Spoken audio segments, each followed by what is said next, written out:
Could that just put him over the edge? I'm not too sure. I don't think they did well. He's a bully. I'm just so sick and tired. I'm hanging on a wire, a foot over the fire, and it's burning. I can feel it inside. Done with the same cliche. Done with the day after day. There's got to be a way. Now is the time to break the tie. I'll live, I'll die for what is wrong and what is right. I'll take the pain for all the ones without a name. To be invincible, we'll be invincible. They still have a lot of holes to fill. We'll be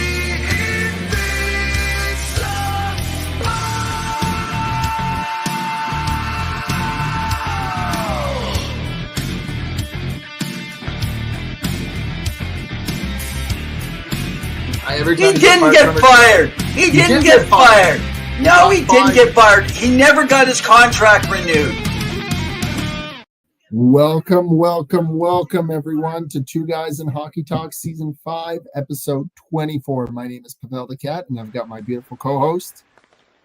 Hey, it's Evan Rev Reynolds back at you with another night of Hockey Talk with two guys, Pawel the Cat and Evan Rev. You can catch me at Rev and Ev on X, and you can catch my partner in crime here at hockey_2. What you been up to, Pawel? Oh, just keeping it real, enjoying a lot of hockey throughout the weekend, and whenever I can, just hanging out with the family. How about you, Evan? Well, I'm basically, trying to keep caught up on everything. It feels like right now is almost playoff run, like in the NHL. So I have to admit, so I apologize to all you that like to follow some of the information. We have given you a ton of information around some of the junior leagues, and we talked a lot about that. But right now, tonight's show is probably going to have a lot of NHL focus with maybe a little bit. I'm going to talk a little bit around my Revs Top 15, going back to a couple players and talking about some updates. We might have some rants, but definitely a lot around trade rumors, because we only got about a week left here, and we're in for a run of our lives. We already got updates tonight. Yeah, and we've got Dustin tuning in. Welcome, Dustin. He's saying, calling it bud. now, the Red Wings are peaking at the right time. They are not a team anyone wants to see in a 7-game series. It's true. I was having a discussion on Twitter/X, where you can follow Evan at RevNev or myself at hockey_2 about the Red Wings. Evan, let's get your initial thoughts on the Red Wings. Do you want any team in the East, in the Atlantic, facing off against the Red Wings? Dylan Larkin. Hey, do you want that? Yeah. Okay, well, first of all, hey, Dustin, cheers, man, to the Red Wings. I got to give it up to Stevie Y. A lot of people actually debated on this team being able to even make a push for a wild card playoff. Now they're doing their very best, and I do not see them selling. I see them doing nothing but building to make this a playoff run. They want to gain some experience because they got a lot of the players already in place. So who are some potential people who could fall under this? Who could be a potential first-round running mate? Could it be Boston? Boston seems more like most likely. I know that Boston, New York, Florida, and Boston for Toronto. Tampa Bay is in there fighting for a wild card spot, so I don't know. Potentially New York Rangers, if they make it first. They're still first in the Metro, so they could potentially face them, or Carolina.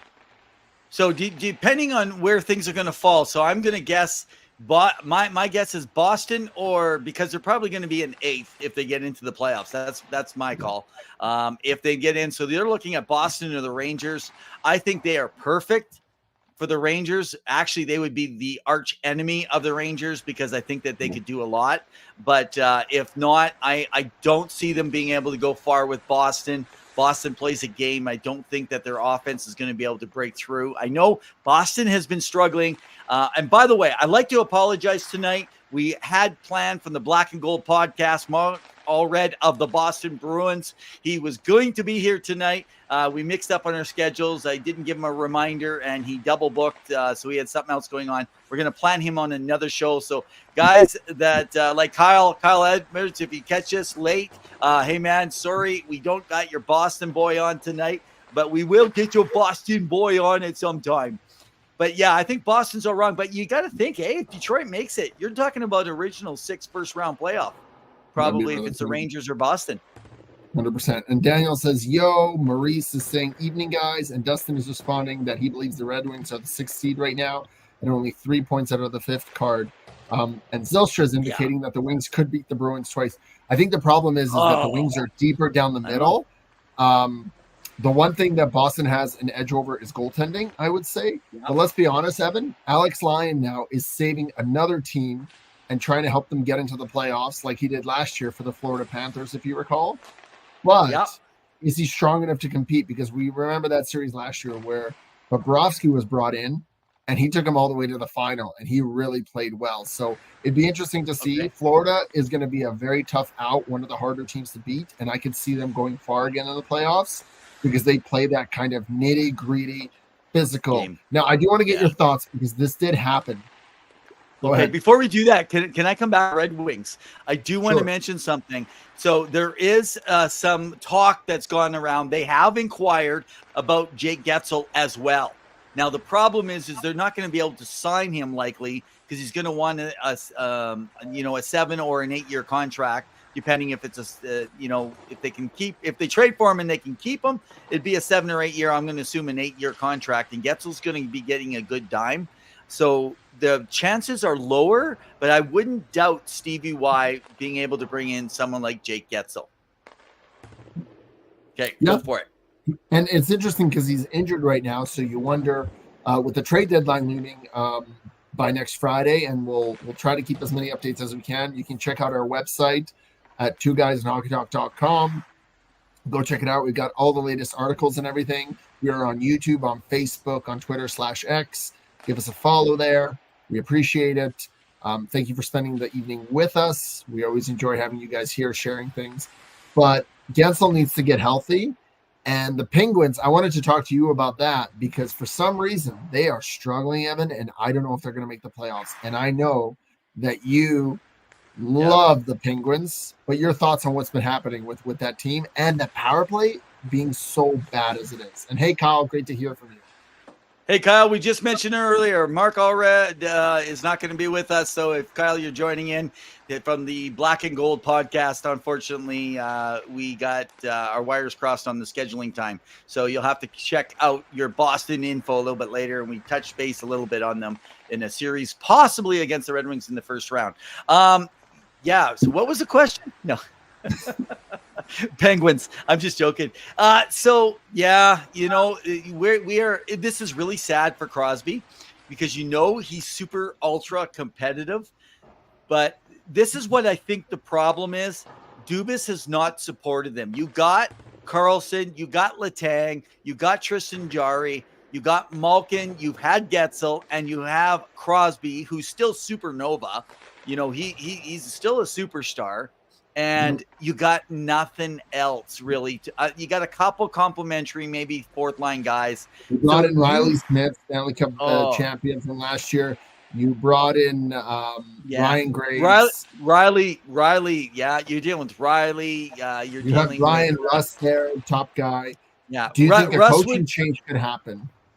Well, this is the team, and I don't mind saying it now. This is the team I talked about probably just before Christmas that you're looking at a coaching change coming. And this is one of the places that I did talk about when I talked and speculated where could Jay Woodcroft end. And I wonder, could that be a potential match? Now, that's purely speculation. That's just trying to read between the lines of the different information that I've seen out there and just discussions and talk and match. But maybe they make that wild card if they make a push. They got veterans, but unfortunately, I don't think you're going to go more than a game in the playoffs. They're going to be able to get anywhere this season. It's just one of those things. Early on, I thought, no different than Pavel, you picking the Ottawa Senators to make the playoffs, I guess, right? I You know, did. we I all, did. And they've really yeah, struggled. And- exactly. What we'll talk about. Maybe let's move and shuffle over there, and let's Okay. talk about the Ottawa Senators. Give me your take on what the heck is happening in Ottawaville. They've been playing a little bit better as of late, but the problem is that, I mean, now you're just playing for essentially for a position next season, because playoffs are pretty much out of reach. Mathematically, they're kind of done unless they go on a wild run. Pretty much they're done. Their hopes are lost. I got to be honest, Korpisalo has not turned out this year what he should have been. He's turning into potentially Campbell in Edmonton, where he's letting in a lot of goals. Defense isn't helping him out. Jacob Churkram is back in trade rumors. I'm sure he hates that noise. Steve Stajos came in. There was some noise about ownership. What does that look like? New GM with Pierre Dorian out. They handed out all those contracts. What do you do now? I know they're looking for a veteran presence, which they have, like a Claude Giroux. But maybe they look at someone like a Chris Tanev, who potentially could come in from Calgary, because Calgary's looking to potentially to trade him. But Ottawa, and I mean, Jacques Martin was brought in just to kind of stabilize things. He's doing what he can. He's called out the team a few times. Brady Tkachuk has really benefited from that coaching change, but I really think that other players need to get a little bit better. Ridley Gregg, he's been fun to watch, but after that slap shot and, debacle with Morgan Riley, he hasn't really lived up to what he has. He could still be a good potential player. A lot of these players aren't playing to their potential. That's kind of what I see in Ottawa. And I think that's the thing. The other thing is like Tarasenko's on the block, what do you do there? On the back, does Thomas Chabot stay? Do you keep him, right? I know you signed him to long-term. Do you trade one of your core guys? Because it clearly is not working. But Ottawa has a lot of questions to answer. And definitely in the offseason, they're going to have a lot of big changes, because this can't continue. And they, I think, want to be back in the playoff hunt next year. Interesting. Right? So, and Zylstra says Wings Bruins split their series 2-2. Yeah. Yeah, it's the timing of the Bruins' losses there, though. They were kind of on a time when they weren't. That was on their downside when the Wings actually got the win. So it just seemed that they weren't in their winning mode. It seems like the Bruins definitely work with momentum. It's kind of like getting that locomotive going. It's kind of what. But yeah, I hear you, Zill, and I can see why you think that it's possible around that one. So can I mention? Chris is asking. So before you get to there, Chris is asking: should Vegas buy or sell at the deadline? Well, they have the cap space with Eichel out and Stone out now. Eichel has been practicing with the team, I believe, in a red jersey, which is non-contact. So he's getting better. And I know people were complaining about cap circumvention and ... But these guys go through doctors, rigorous doctors that report to the NHL. So they're not setting this up. This isn't some conspiracy theory, whether you want to believe it or not. Yeah. But I think they're going to buy, and I wouldn't be surprised if they took a run at somebody big like a Gensel. I mean, he's a big name, but they could potentially make it work. Do you want a name? Do you want a name? Sure. I can see them potentially trying to make a trade for. So we're going to tie it in just a moment, but consider a player that wants to go to America, play in an American city. I know Boston keeps being tied to it, but look behind me. There's one player. So we'll talk about a player that just went to Dallas. That's Chris Tanev tonight. So he just went to Dallas. By the way, for nothing. We're going to come back to that. But what about Noah Hannafin? Don't put nothing by McCrimmon, man. This guy knows how to wheel and deal. He did it. So Leah Hextall talked to us a couple seasons ago about her experience in working with him. Daryl Wolski out of Brandon, player agent for 2012 hockey. He shared about the McCrimmon, and that guy knows how to move. He didn't just own his team. He was president. He was GM. He moved around. He knows how to do it. That's why they brought him in Vegas, and they've been a contender ever since day one. Outside of one season, they just took a little bit of a drop. They had a lot of injuries. So I can see if they could potentially get Noah Hannafin and then find a way to move that around. So that as long as they get him in for the summer, they'll take a loss. They'll lose draft picks. They'll give up a player who they paid big money for and gave up good assets to move them along.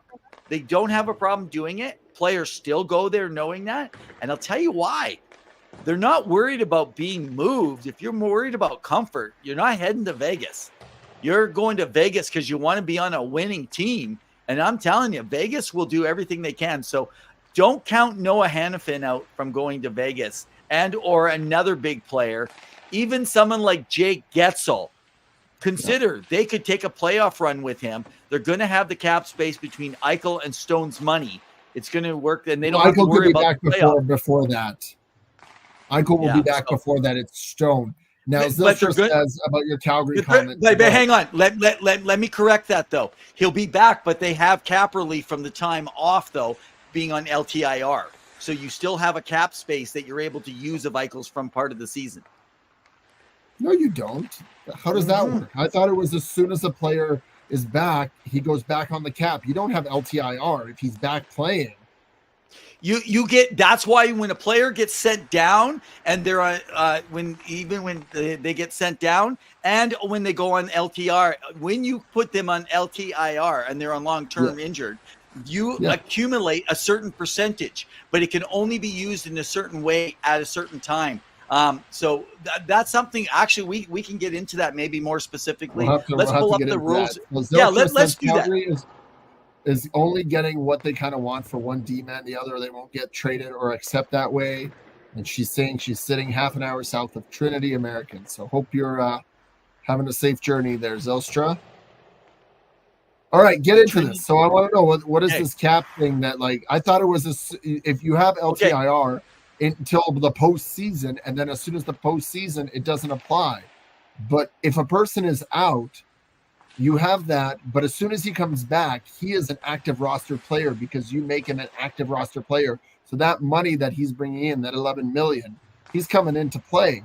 So you don't have that cap relief just because he was out for a month. When they go off, let me pull it up here while we're doing it. Keep talking here. So there's that. I mean, really, what they need to figure out is if they're going to go for it. They've been struggling as of late. They did beat Toronto, so they had a good game. But, of course, they got spanked by Toronto a week ago. So, of course, it's payback.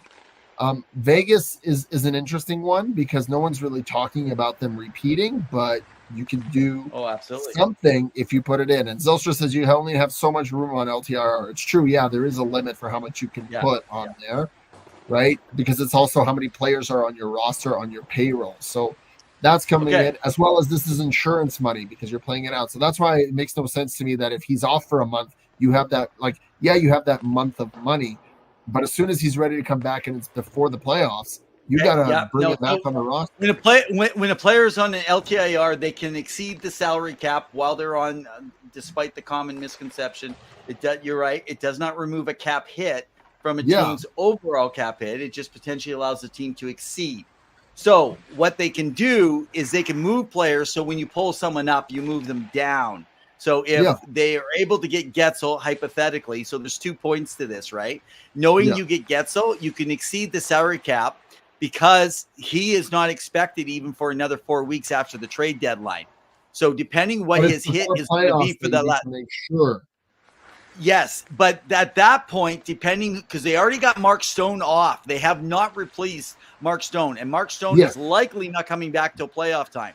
And even if they do, there's another ways that they can move some contracts out or send them down. So, and when you're talking at the end of the season, the cap hit for said player. So if a said player is $5 million and you're talking at the trade deadline, it's probably 2.2, 2.3. And then if you're talking the last 10 games, you're probably talking about 0.8. And so you could drop a player down. Maybe that was a $3 million player and drop him down into your and send him through waivers. And that will clear up space to be able to get in on those last days. So that's what it is. So, yes, you are correct. You don't accumulate it in the center of it. If they did it I was so confused as to what you were talking about. You clearly know nothing about it. Yeah. Well, absolutely. Yeah, well, clearly know nothing. You're the guy that picked the Ottawa Senators to make the playoffs, dude. You picked Pittsburgh, and that's not looking any better. So I picked Pittsburgh, who's like 8 points out. You picked Ottawa, who is going to be like in it for Macklin Celebrini in the draft. I'd have to go see my standings because I don't know if this is what I said is true. I don't know, but I'll go take a look. I don't know if I picked them to be. Oh, no, you picked them for the playoffs. You said they're going to have a good chance come year end. Okay, let's talk about behind us today. Okay. Go look behind me here. Let's talk about Calgary. So Calgary's deal, Tanev goes out for a second, a third-round conditional, and a player. And I believe, is it a fourth or a fifth round? I don't have it handy here in front of me. If someone already has seen it here tonight. For Brandon Tanev to Dallas, they give up literally almost nothing. What's Chris say? Brandon Tanev or Chris Tanev? And Christopher saying, sounds like other sports need to hire hockey guys to work on their cap because the NHL cap seems way more complicated than other sports. Absolutely, it is a kerfuffle, as one would say. It could definitely be something. And Zelstra saying, come end of season, Oilers will learn that games beginning at the season are just as important as the end of the season. It's true. Go ahead. You were saying about Brandon Tanev going to Dallas? Yeah. I thought Brandon Tanev is in Chris. Okay. You're Yeah, I love your play. I love your play on words. How you specifically got to pull that out, as opposed to just so you know. I think that I'm gonna have to start really ranting on you every time you make a little error. Half the time we have guests on, and you say so many things that are so screwed up, and I barely say anything. I don't think our guests have never complained about anything. No, our guests don't complain. You complain anytime I make a little error because you're so insecure of my knowledge of hockey. But, I understand, everybody to their own, building their own self-confidence, even at the demise of their partner. Okay, anyway, all joking aside. So how the heck do you send Tanev out for nothing? I am so disappointed in the Calgary Flames and what they got right now this early for Tanev. Like, everyone was talking about a first rounder. They wanted a couple second rounders. Getting a second round draft pick from the Dallas Stars, who are most likely going to minimum at least be in a top 8 at the end of the playoffs, right? They're going to make the second round. They'll go win their first round. And now they're sitting, and Zelstra, I know that you think that they waited too long, but they didn't wait too long. There's lots of time still to make a move. And the problem is they could easily have gotten something up right on. Go to my X, guys. Follow me at REVNEV on X, and you will see that I actually am posting this stuff. I think that this is ridiculous. I feel for Flames fans right now. I know some of you Flame fans are like, what kind of hope do we have? Because you've been on a winning streak, you've been doing well, and then you get rid of for a draft pick that's going to be, what would that equal? Around a 25th overall pick at worst, probably at best. Like, oh man, 25. That's second round, so that's 50. Oh my gosh, that we're going to be 30, 40. That's a 56 or 58th pick. You have a 3% chance of actually having an NHL player with that one. Oh my goodness, I feel for you guys. I think that Zelstra's right. They waited a little bit too long, and they could have tried because now what? The market has pulled them because they could have got potentially a first. Market wasn't there. No one was giving them a first round already. They didn't wait too long. Toronto would have given a first if they had one. They didn't have one. That was the problem. But nobody was paying a first round pick for Tanev. That was the problem for a guy that at his age you don't know that. That's what was being reported. Is that it wasn't that they were asking. They were asking. It wasn't reported that people were offering a first round. Well, there was no reports being asked. I don't understand. Okay, you find me the reporter that actually said that. Elliot Friedman talked about how they were asking originally for a first, and okay, it wasn't. Pavel, listen to me. You're telling me, okay, I feel like you don't actively listen here. You keep saying he says they're asking for a first. Asking for a first and people offering a first are two different things. Asking for a first doesn't do nothing. They got their second round. Asking has nothing to do with waiting too long. Nobody was paying it. Tanev's still in Calgary. No, he got traded to Dallas. He's already gone. I already told you that. Is that new? Okay. I just talked about it for like about 8 minutes, dude. He's already been traded to the Dallas Stars tonight for a second round, a third condition. Oh my goodness. I did not realize. So yeah, actually, I will admit I didn't realize that he was traded already to Dallas. Okay, that's on me. But they traded on 2020 end of 2026. Okay, that's my bad. I did not even see the report. Isn't that crazy? So, yeah. Okay, now give me your take. Thank you. Yes, now that you're right. I am sorry. No, now that you know that, thoughts, Tanev, basically a second round, a player.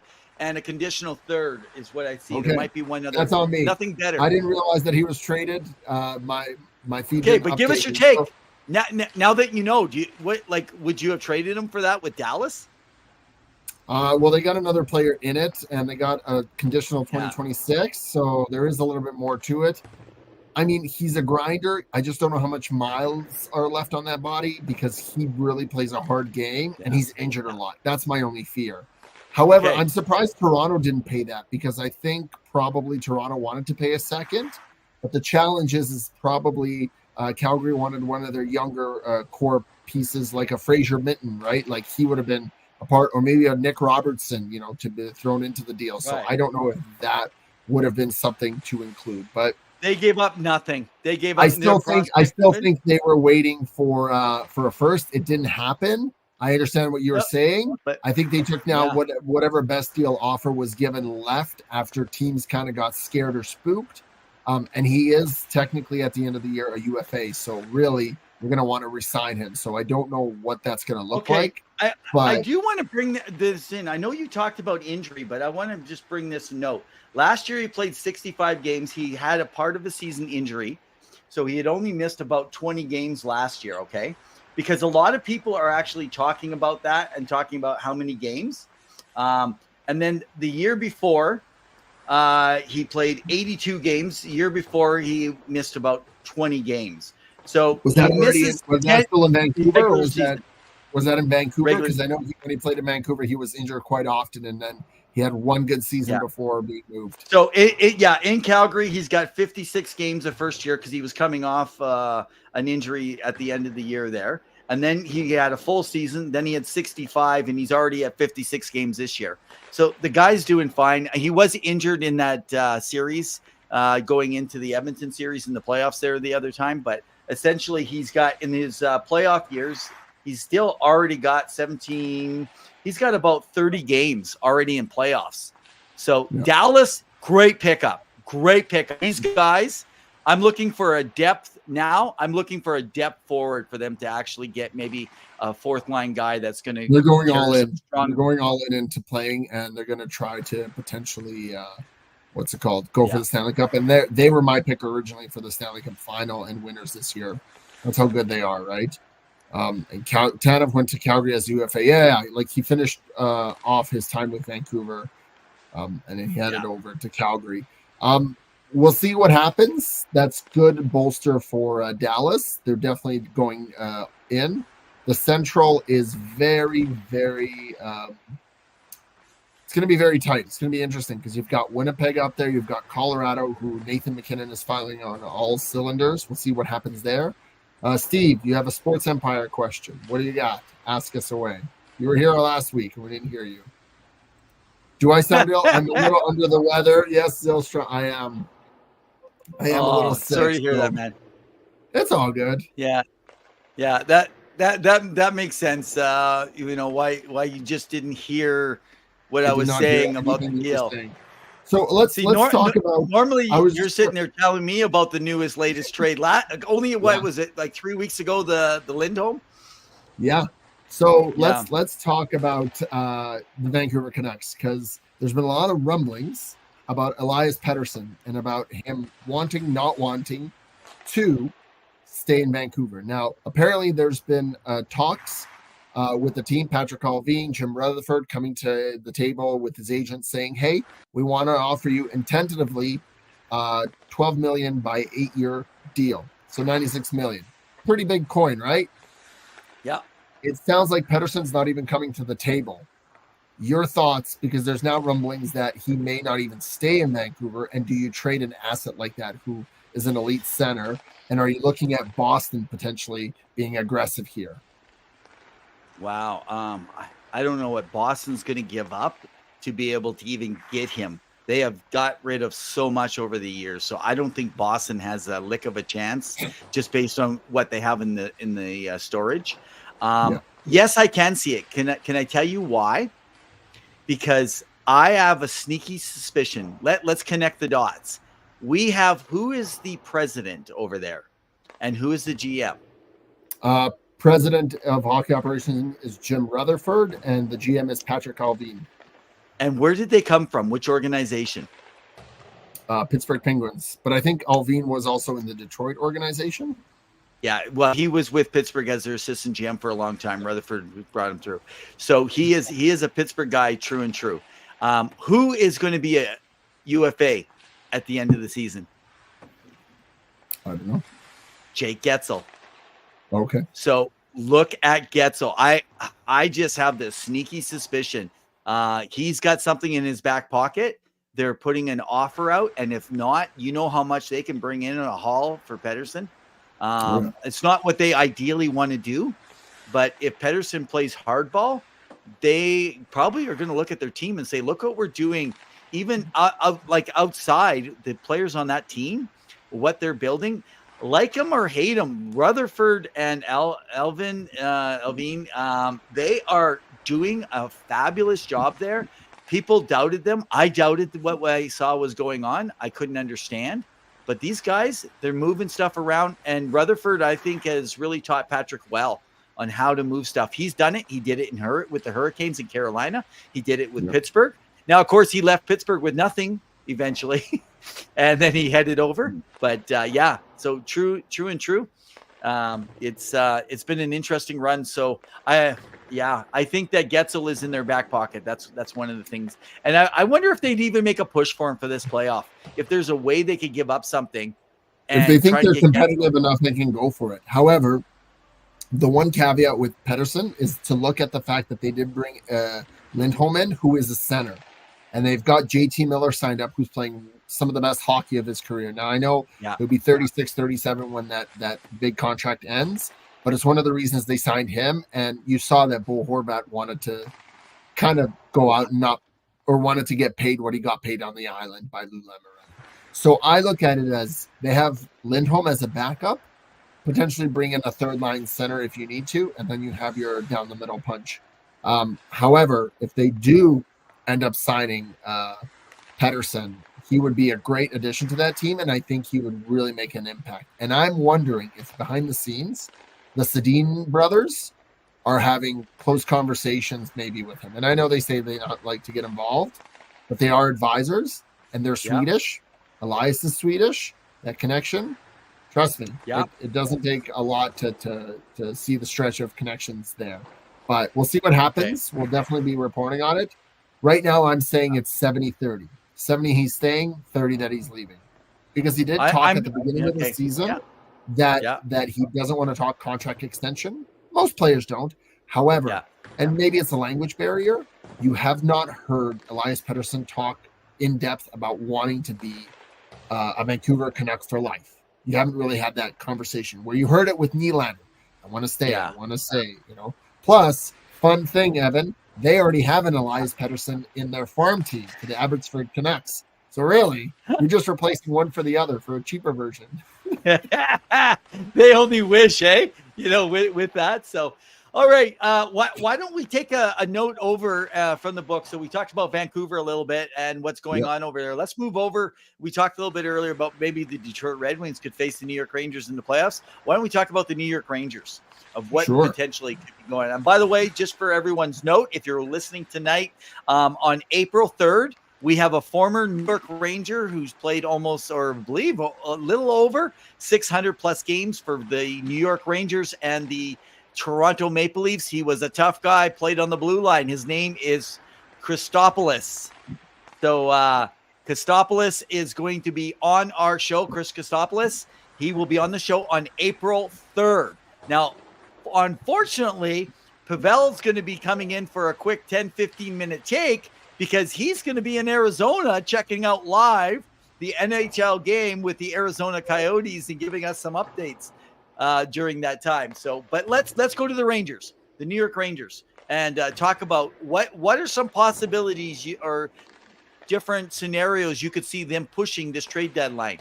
Do you see them trying to fill up on defense? Do you think that obviously in goal, they got Quick backing up Shesterkin? I doubt that they want any changes there. Do you see something on the blue line? Do you see something in the depth forward, a star? What do you think? I think it's up front for the Rangers. And the big one is because they have Blake Wheeler out.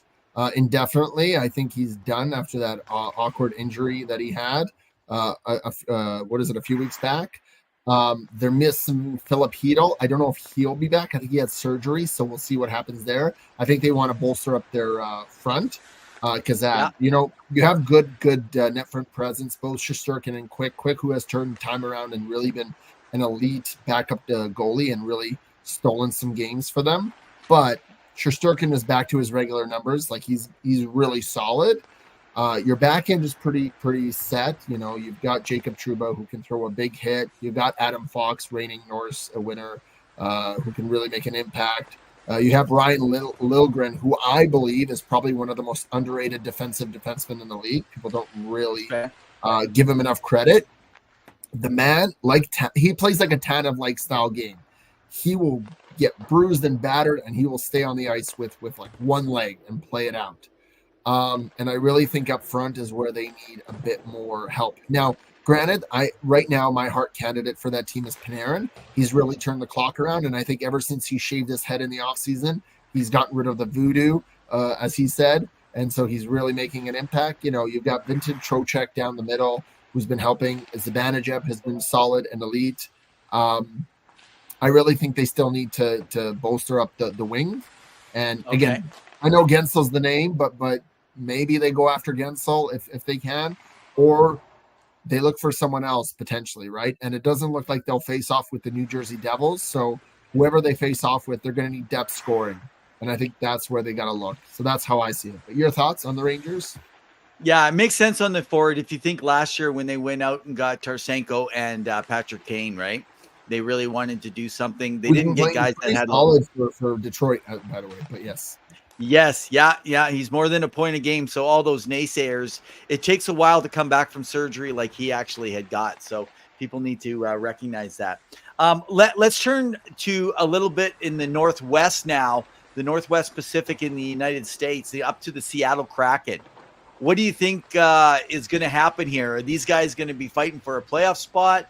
Do you think some trading? So one of the players that I'm noticing that seems to be in a lot of talk around. Like when I'm talking discussions, I'm not just talking insiders. I'm talking about some different chatter amongst around the team's personnel and stuff like that. And that is around the center, Alex Wenberg. So there is some interest right now. And one of the teams is the New York Rangers around Alex Wenberg for that center. So could that be that third line center possibly? Yeah, he definitely would be a good depth addition. The one thing I'm hearing is Eberle extension. I know they really want to make that happen. He still may move if they can't get a deal done, but I think they like what he brings to the team. And I think that they're not going to do too much because they're in their second year. Or third year technically. They overachieved last year, playing very well. And this year they're kind of where I thought they would be. But I think you don't want to tinker too much with it. And I think you want to just let things be and see where next year takes you. Compete for a playoff spot if you can, right? But really, they're kind of middle of the pack. Let's see what we can do next year and bring up some of our young guys. So, yeah. Oh, and Silster says, I haven't brought up Gibson being traded. Was he traded or there didn't even go? No, I think you talk about Gibson and being traded quite often, especially when we've had Ray from New Jersey coming on and talking about different goalies. We've kind of, and I'm absolutely shocked that actually, let's talk about Gibson for just a moment. In fact, let's head down to the Anaheim Ducks because if you want to talk about some players, so Vetrano could be an option. So Vetrano's name has come up a few times around the Edmonton Oilers as a potential because he has one more year remaining on his contract at 3+. I don't know if it's 3.5 or 3.7. I can't remember exactly. As well as you got Carrick. And on top of that, you also have right down the middle, you got Adam Henrique, who has a very high price. So they'd have to eat salary, which means you got to add more. But this is what I was thinking. They know they don't want to keep that salary that like, as far as that player, if you can get something really good for him, but you can't, because he's overpriced, you can't expect to get more than one really good thing other than a good, say a second round draft pick. and you might have to eat 25% to 35% of that contract in order to have a team pick him up. Very few teams are going to be wanting an Adam Henrique at this time at that price that can afford him. That's going to be one of the things. And then the other thing is Trevor Zegras. There's a lot of talk that could there be, but I think that'll be an off season, not a. Oh, there you go, Zill. You're talking about this summer. Yeah, exactly. Possibly at the draft. And I hope I am on the draft floor in Vegas with two guys in Hockey Talk when that gets called and we get some good trades. Maybe we'll be able to share some great trades coming up right off of the draft floor. So, but yeah, so it's going to be interesting who's going to, but I wonder, I'm hearing nothing about Gibson right now, but Gibson, you think he'd want to make one last run to have a chance for another Stanley Cup here?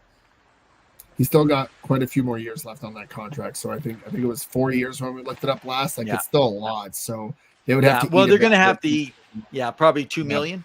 So you mentioned Alex Wennberg just a little bit earlier. What if he would go to the Rangers? Think about that. They need some depth. That's what I just said. That's what I just said. Yeah. I feel like this is a switch of last show when I lost and I came back in, and then Sarah's like, "Yeah, Pawel already was just asking that." There you go. There you go. When it's the guest, I'm on the game. Clearly, I'm off my game tonight. But yeah, there's definitely some interest for quite a few teams. I don't think Gibson gets traded this year. Maybe in the off season, but I can't see it. He's gonna kind of push through, see where it's like. It's also saying Oilers are going to grab Gibson. I'm actually looking more at UC Saros and Jacob Markstrom because I feel like those two goalies potentially could move. I'm not saying it's 100% or really high, but 50% that there's a chance they could move for the right price. And really, you look at Askarov for Nashville. He's lighting it up in the AHL. If you bring him up, he could pursue. Or be brought up and make an impact, as well as, of course, Calgary has been 3 goalies, as you know. So we'll see what happens. The options there aren't that much. Now, I know that there were some rumblings about Phil Kessel potentially joining Vancouver.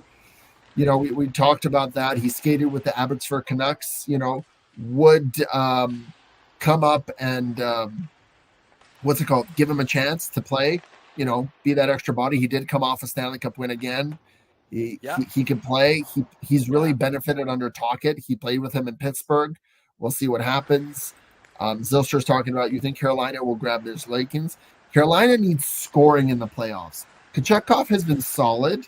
I don't know if Anderson's going to come back in time for the playoffs if he's completely healthy. But I got to be honest, the scoring always dries up for Carolina in the playoffs. And that's where I think they need to go. That's why they went after Pacioretty a few years back, right? Like they need scoring. And unless Aho and Teravainen are going, that team struggles to score in the playoffs, right? You saw that last year versus Florida. Who's going to score the big goals? That's what Carolina needs. But for Anaheim, keep an eye out for Sam Carrick. I know there's been rumblings about Edmonton picking him up if there's a big trade to be made. And Anaheim, of course, rebuilding. Really need to make some more changes, and we'll see what happens in the offseason. But I could definitely see Montreal making a push for Trevor Zegras. Okay, so let me give you the report. I was looking for a report on the player for Calgary that they picked up. So the player they picked up is RTM, and his name is Krushnikov, like as in it's a G. Sorry, so it's Grushnikov. It sounds like. So he is 20 years old. He is a defensive defenseman, essentially. It talks about how he kind of is a glue to puck attackers. He denies them a lot of passes. He engages well. So it sounds like he'll be very much a defensive guy, uses his body well to kind of skate, especially when it's along the boards. But he is only still 6 feet and 195 pounds. And 20 years old, has not played in the NHL, and he's already in his second. He's in it. He ripened in the OHL with the Hamilton Bulldogs in junior hockey, and now he's got a year and a half there. So now he's going to be assigned to the Calgary Wranglers, it looks like. So this is definitely just a player that's thrown in. Maybe they develop, maybe they don't. There's nothing on his growth curve that's going to tell us that this is going to be a fabulous player. So again, I'm going to stick with my original. I think that they blew this. I think that there was a lot more for them out there that they could have got, including now, I don't know what the rumors are up north in between the north and the south with Calgary and Edmonton, but I'm telling you, Edmonton had a lot more to offer for promising prospect and a draft pick than what already came in. And do they really think they're going on a cup run? I don't know, Pawel. Let's move over to the Edmonton Oilers. Do you actually think that, like I started the season, seeing them come out of the All-Star break and not even playing 500 hockey, I do not see the Oilers being able to go far in the playoffs unless they make one more move with an Ekholm, another Matthias Ekholm kind of move that they need to shore up a top 4 defenseman, someone to either move CC down and take Darnay and make him 7, and then maybe bring Broberg in when he's healing and maybe trade out Kulak for some cap or leave everything in place, but you move out CC and you bring in a new guy, but he's got to be a top 4D, right-hand D. And without that, I cannot. They need to solidify that back end a little bit more, and they need a bit more toughness, like Ekholm with smarts. Yeah, I would tend to agree. I think the biggest factor for Edmonton, beyond if Kenny Holland wants to stand pat and not change anything, is playing a more disciplined 60-minute game. I think what I've seen from the Oilers this season is that they have a hard time playing 60 full minutes. They often start from behind. Teams are scoring first against them, even though they're able to come back because you have the juggernauts of Connor McDavid and Leon Draisaitl. However, if you take too many penalties, and you saw this last year, people saw this versus Vegas, they took too many reckless penalties. More recently, there was a game where I believe they got called nonstop, and Oilers fans made a kerfuffle about the fact that they were getting penalized more than the other team. Well, don't take penalties. Play a smart, clean hockey game. You know what I mean? You know what the refs are calling. You know what it is. You can't do that. And when you do that and your power play has really struggled since the All-Star break, you're going to feel it. Doesn't matter who's on your back end. Doesn't matter if you have, Hellebuck back there, Shesterkin, whatever, Saros.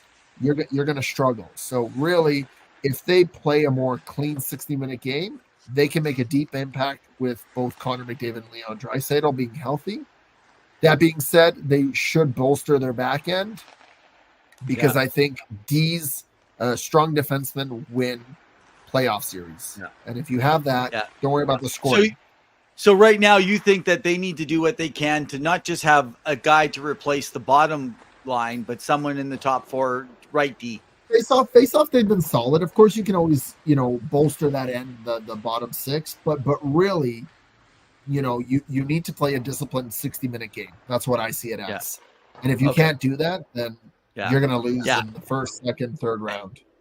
Yeah, and for me, I think if Edmonton can't get a top 4 right-hand D, and I'm not talking Walker or Carrier. I'm sorry, folks. I am not with people that are talking about those 2 players as being a replacement for CC. I don't see that as much of an upgrade, especially when you got to move players out that affect it. So what's Zilser saying? So, Calgary has to build a new team area opening. When's that happening anyway? Well, it started to happen, and the doors are supposed to open for 2026, 2027 is my understanding. Yeah. Yeah, it begins next year. That's the scheduled date, so it will be being built. The schedule is to get the whole plans and everything finalized in 24, and like you said, the 26 and or 27. So it's a 26-27 season or the 27-28, but all that will, because they got to get the designs completed and stuff. It's supposed to the discussion should be between 18 and 18.4 for the seating capacity. It's supposed to be around $800 million for the event center in the district is what the plan is, Zil. That being said, I will say for Edmonton, like for any team in the West right now, really this year, if you believe you can win the Stanley Cup and you believe in your team because you make the playoffs, because then it's 16 teams left, you go for it, Evan. You go for it. Toronto, same thing. Winnipeg, same thing. Vancouver, same thing. Whatever you believe in, right? What I hope for this year is that all 4 Canadian teams that make it, more so in the West and the East, is that they don't face each other in the first round. I'd like to see some of those teams advance to the second round so we can potentially see a Western or Eastern Conference, more so Western Conference final with a Canadian team in it. Whether it is Winnipeg, whether it is Vancouver, whether it is Edmonton. Now, I do want to bring up one other thing. I'll let you bring up the next thing because I know you said you had a rant, right? No, I kind of ranted earlier, so I'm good. I actually want to cover something on my Revs Top 15 tonight, though. Okay, okay, so Revs Top 15 is brought to you by JR Web Designs for all your website designs, anything you want. He does great work. Give him a follow. He would appreciate your business.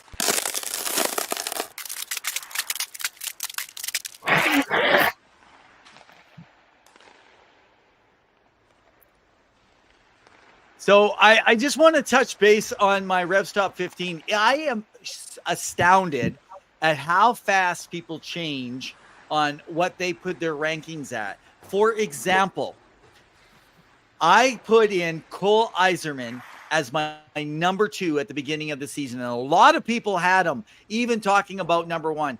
He has fallen back to between 3 and 5 on some different rankings, and some have even put him at 7. All because I believe because he plays in the USHL with the United States Development Hockey Program, and that's for example where Jack Hughes came out of. And a lot of times the way the team works, it gets confusing for people because they actually think they're not actually a part of a regular league because there's 2 different teams that actually play. So he doesn't get the high number of games. He'll get only around 40 games. It's like playing in the NCAA, but he plays with the older team. There's a younger team and an older team. So one of the things that is astounding to me is this guy can score goals. He can do slappers. You look at the NHL players from a distance at the hash marks. When they put the puck on, he is dead accurate for a guy that is a centerman. He is an incredible player with a hard shot. I'm telling you right now, I do not see me moving off him at number 2. Now, again, he may not go number 2 in the mock draft, but I'm telling you, he will be the number 2 player in his lifetime out of all the players selected this year, and he will be a goal scorer in the NHL. So, guys, keep your eye on Cole Iserman. Go check out some clips. Go follow his stats. Check it out. Go on X. Sometimes I'll do some reposts from Cam Robinson, who does a lot of following for prospects, and you'll be able to see lots going on. And I'd like to mention to Demidov, who has done incredible over in the Russian Hockey League. So he's playing on the minor league team. So he's playing in the junior right now. And the guy is doing fabulous. He's moved into a number 2 overall spot for a lot of rankings. I still don't see him being in that spot. I think that he's going to probably fall to maybe even 4 for me when the end of the season comes. And just for a heads up, I will put out and actually post it on our site over at 2guysinhockeytalk.com, guys. You can go over there and check out my Revs Top 15. So by the end of March, I am going to put in my actual posting for my end of season. I ain't waiting till the end of April and then putting it out there early May. I'm going to give it to you. But I'm telling you, Demidov is not as good as some of you guys think, where he's going to go number 2 and can even challenge Macklin Celebrini for that spot. I mean, that's absolutely crazy. Anyway, that's it for my Revs Top 15.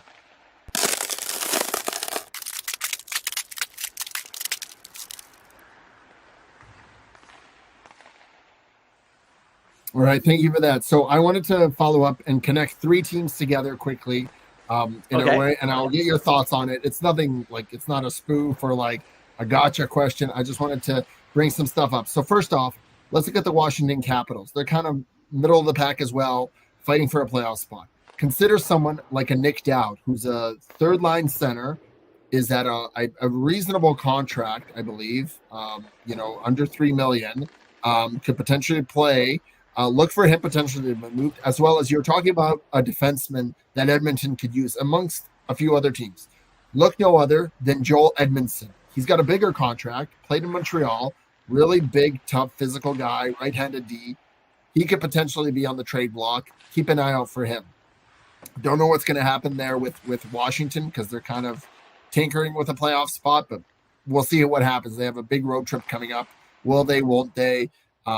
what's going to happen. So there's definitely Okay. going to be some rumblings out of out of Washington. Now, I want to get into the press conference that Gary Bettman had with Winnipeg. So he went over there. Can you be just because you hit on the topic here and you were talking about that offer? I just want to counter that. I can't see the Oilers going after Joel Edmondson. The guy's too slow. He's a big guy, but I think he's too slow for the game. I think it passed by, and that's not going to, in my opinion. I know he's been rumored and there's a lot of talk. Actually, the guy that I think they look out for is Fabro. So just consider Fabro will be a RFA at season's end, and he plays about 16 minutes Detroit, or he's in Nashville. Nashville. Oh, Fabro. Yeah, sorry. Yeah, I was thinking of someone else. The other thing is Gary Bettman was in Winnipeg talking about the lack of corporate sponsorship and seats, butts and seats, as we talk about. You know, he talked about that he's not moving the franchise. He's confident in them. They're going to make it work. I got to be honest. I wasn't a fan of this. You could have done this privately. The fact that it got out publicly and he had to make a public media statement, it doesn't bode well. I know it's not New York. I know it's not Boston. I know it's not Toronto. I know it's not Detroit. But the fact that you're showing up to one of the smaller arenas and having these speeches doesn't bode well, especially everything that we've heard this year with expansion, with what's going on in Arizona. So I think the commissioner, I get what he's doing, but he could have done it behind closed doors, because you've got a team in Arizona who doesn't even have an arena yet. And yet we were supposed to get some clarity about it as of January. We're coming up on March here, Evan.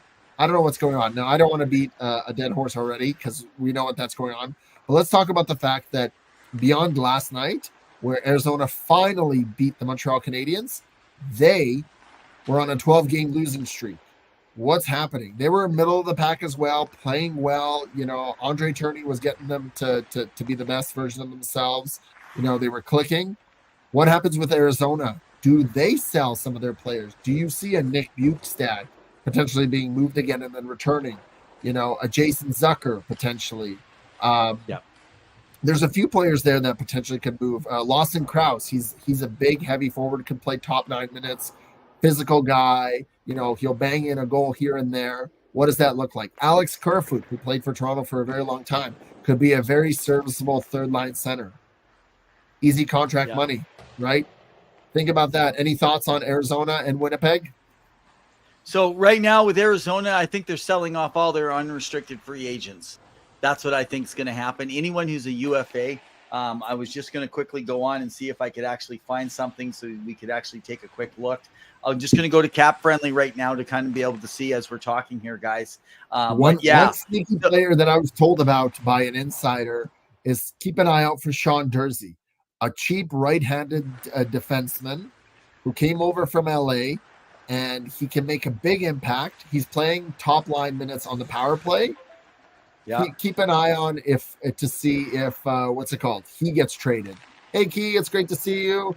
He is part of our Sports Empire team. She does all things sports, NBA, NHL, WWE, NFL, MLB, whatever you need. She's got great 2 shows every week. Go check them out. Okay, so let's just cover the UFAs that are there. I do not see them getting rid of Sean Dursey. In fact, Elliot Friedman just talked last night about it on one of the shows, and he just doesn't see Sean Dursey going. They like him. So Jason Zucker, you mentioned him already. The other player, Liam O'Brien, who won't matter much. Matt Dumba, that's a high the chance on a right D. Josh Brown, that's another one that you could be looking at. Troy Stetcher as well, and Travis Dermont. Now, Travis has moved around in the past, and then, of course, they have a whole bunch of people that they – so it's interesting, right now, because they ate salary of Brian Little and Travis Boyd and Jacob Voracek, they literally have, 8, 13, 14 – they got $15 million in LTIR. $15 million on LTIR. That is absolutely crazy. So those are the players – they got defensemen. So anyone looking for depth defensemen, that's what I see actually moving. But it sounds like they're not looking at moving Dursey. They like him for what is going forward, according to that was just Elliot's information. It sounded like so. I will trust Elliot most of the time. But he's no Pawel the Cat, I tell you. But he ain't no Pawel the Cat. He knows nothing about Chris Tanev going for a first. All right. All right, So we're wrapping up here. Any final thoughts, Evan, before we wrap up here? Yeah, no, I just like to give a quick mention right now to a team that very few people are talking about. And I came home today.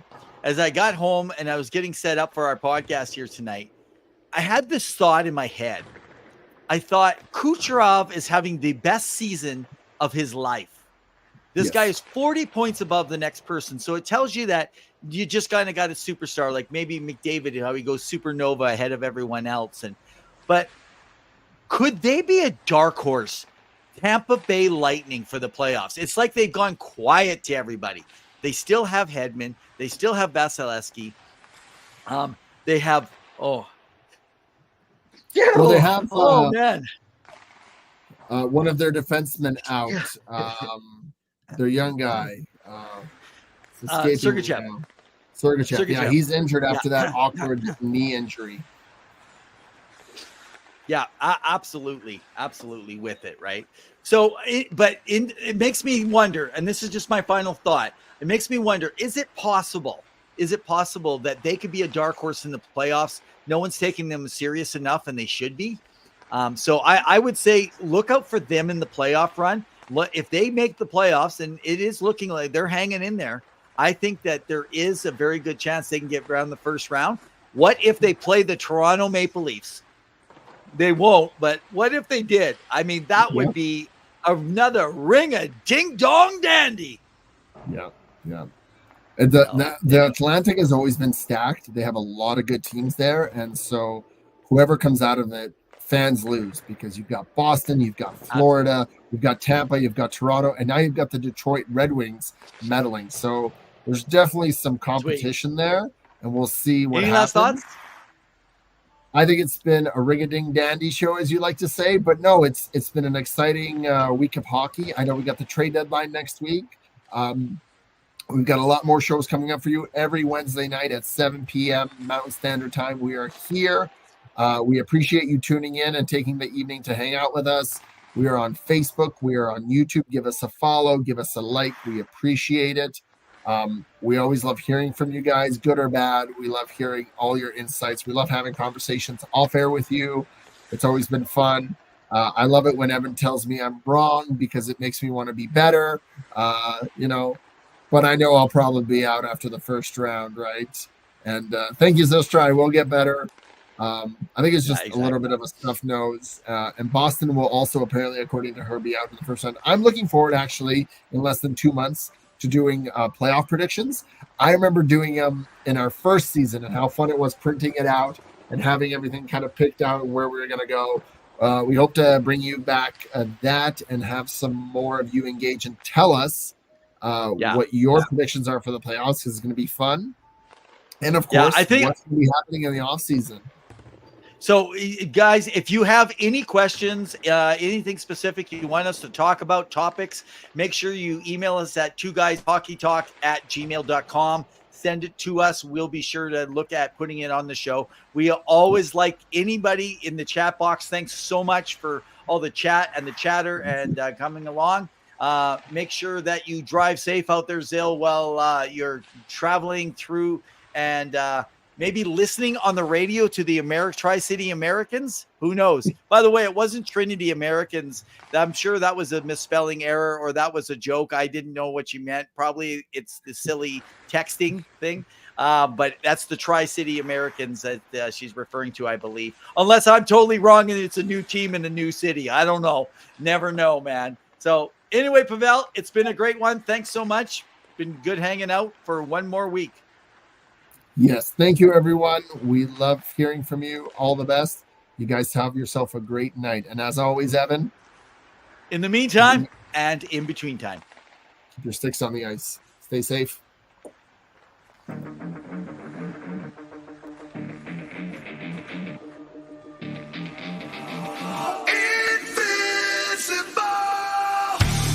Could that just put him over the edge? I'm not too sure. I don't think they did well.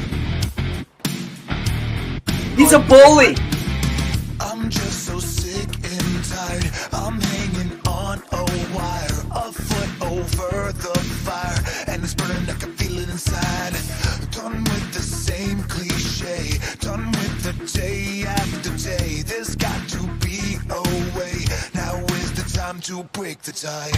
I'll live, I'll die for what is wrong and what is right. I'll take the pain for all the ones without a name. To be invincible, we'll be invincible.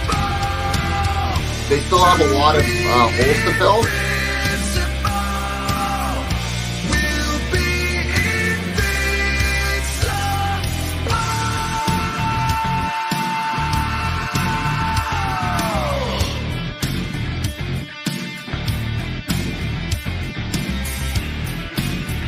He didn't get fired. He didn't get fired. No, he didn't get fired. He never got his contract renewed.